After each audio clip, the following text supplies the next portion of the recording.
पर लड़ाई क्या, एक मिनट, अब दिग्विजय भी जुड़ गए हैं। दिग्विजय, आप तो खुद युवा हैं, आप विदेश से पढ़कर भी आए हैं। भारत नहीं, यहां तो हरियाणा के युवा की बात हो रही है। वो डंकी क्यों हुआ? तो वो डंकी हो गया है, बेरोजगारी इतनी बड़ी समस्या बन गई है, ऐसी व्यथा, साम दाम दंड भेद इस्तेमाल करके बाहर जाना, पिंड छुट्टा आड़े तन बाजना है मैंने।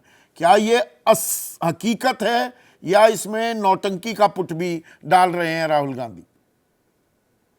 नहीं, राहुल गांधी कहे, मैं कहूं, आप कहें, सच्चाई, ये कड़वी सच्चाई है कि हमारे देश का युवा और विशेष तौर पर हमारे प्रदेश का युवा, हरियाणा का युवा विदेश के अंदर अपने लिए अपॉर्चुनिटी ढूंढ रहा है। यहाँ अपॉर्चुनिटी, सरकारी रोजगार तो बहुत लिमिटेड है सर, उससे और उसको जो है ना लंबे समय तक खींच दिया जाता है, कोर्टों में अदालतों में स्टे हो जाते हैं।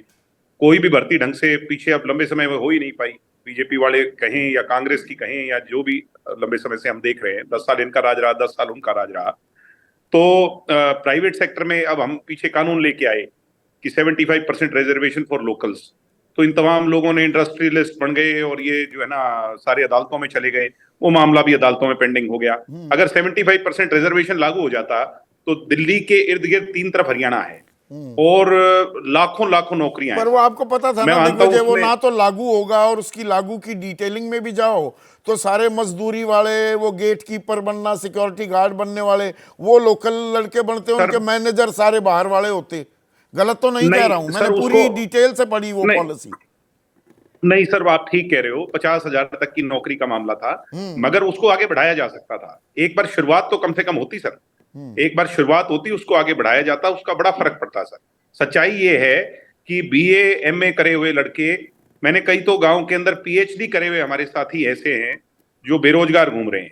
तो कोई ना कोई एक दिशा में रास्ता खुलता, नहीं नहीं, और जब मैं तो एक थोड़ी रास्ता खुलता और तो आगे का कड़वी रास्ता बात भी। कह दूंगा दिग्विजय। हालत तो यह हो रही है गामा में, 35-35 साल के कुंगर हो लिए, नौकरी लागी नहीं, किले कम हो गए क्योंकि जमीन बट गई, ब्याह होते नहीं, ना नौकरी है ना ब्याह हो रखा। सच्चाई यही है सर, आपने बिल्कुल मौके की बात कही कि लैंड होल्डिंग कम है लगभग हरियाणा के अंदर, जैसे यूपी में तो और भी कम है, मगर हरियाणा में भी लैंड होल्डिंग कम है। और उसमें आगे जितना बंटवारा हो रहा है, ये जितना आज के दिन झगड़ा आप जमीनों का देख रहे हो, सारा इसी से रिलेटेड है सर। और आगे जब लैंड होल्डिंग कम हो जाएगी तो किसानी खेती एक अकेला चारा नहीं है सर, चारा दूसरा ढूंढना ही पड़ेगा, और उसके लिए प्रयास किया जाना और करना चाहिए। हरियाणा के पास जो बेस्ट अपॉर्चुनिटी है, देखिए दोनों चीजें हैं सर, कि अगर मैं उसको नेगेटिव एंगल से सोचूं, उसके एस्पेक्ट से सोचूं, तो मैं कितनी भी बात कर सकता हूं, मगर मैं पॉजिटिव, मैं संभावनाएं तलाशने की कोशिश करूं तो हरियाणा जैसा प्रदेश नहीं सर, जो दिल्ली के इर्द गिर्द है, इसके अंदर पोटेंशियल हरियाणा के अंदर जो किया है, मगर सरकारों को और भी बहुत करने की जरूरत है। गुड़गांव चौटाला साहब के राज में बहुत काम हुआ, मैं नहीं कहता कि उसके बाद नहीं हुआ, बहुत काम हुआ, डेवलपमेंट हुई। पूरे हरियाणा के अंदर नए अंतरराष्ट्रीय हवाई अड्डे आने चाहिए सर, जिससे नहीं, यहाँ पर हवाई जो है अड्डे ना आएंगे, एयरपोर्ट का पर नेटवर्क जब बहुत बड़ा एक पड़े। छोटा सा जवाब और मैं चाहूंगा, ना पर्ची ना खर्ची, ये अमित शाह कहते हैं कि ऐसा कुछ नहीं। और आपके युग में किस तरह से सरकारी नौकरियों के लिए पैसों का लेन देन हुआ, एक बड़ा घोटाला हुआ था, जेल भी हुई थी। तो यहाँ एक ईमानदारी से नौकरी मिले, इसको भी सुनिश्चित करना हरियाणा के हक में होगा। सर पैसों का कोई लेन देन नहीं था सर, उस पूरे मामले के अंदर 2 लिस्ट की बात हुई थी, और आज तक दोनों लिस्ट कभी कंपेयर नहीं हुई। मेरे सारे विरोधी यहाँ चैनल पर बैठे हैं, यही आपको बता देंगे, दोनों लिस्ट कभी कंपेयर नहीं हुई। मैंने जब खुद उनको कंपेयर करा तो सिर्फ 6 लोगों का फर्क था, वो तो बनाया हुआ कांग्रेस का प्रोपेगेंडा था। सजा होने से पहले Randeep Surjewala on record NDTV पर आकर ये कह गए थे भाई उनको 10-10 साल की सजा हुई है, जब तक अदालत में सुनाई भी नहीं गई थी। मैं मामले को अब भटकाना नहीं चाहता, मैं सिर्फ इतना ही कहना नहीं, चाहता हूं कि मामला रोजगार के लिए भटकना भी नहीं अवसर। चाहिए, युवा को रोजगार मिलना चाहिए। हरियाणा की बात हो, पूरे देश की बात हो, डेमोग्राफिक डिविडेंड, डेमोग्राफिक लायबिलिटी नहीं बनना चाहिए। पर यह चुनावी मुद्दा कैसे बनेगा और किस पर, किसके वादों पर हरियाणा की जनता, खास युवा, भरोसा करेगा, ये भी आने वाला वक्त बताएगा। 8 तारीख को नतीजे आएंगे, 5 को वोट डाली जानी है, 5 अक्टूबर को। क्यों डंकी हुआ हरियाणा का युवा?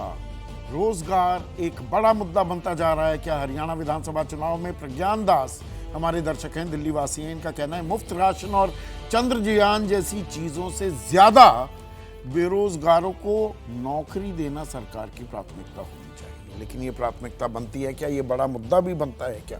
यही चुनावों को तय भी करता है क्या? इसके लिए आपकी, प्रज्ञान बाबू, जनता जनार्दन की भी जिम्मेदारी और जवाबदेही होती है।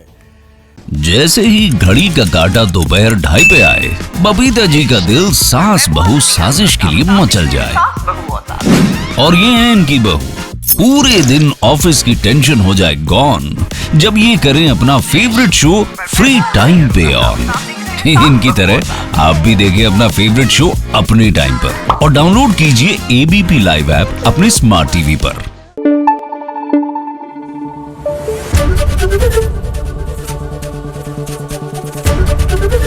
एबीपी न्यूज आपको रखे आगे।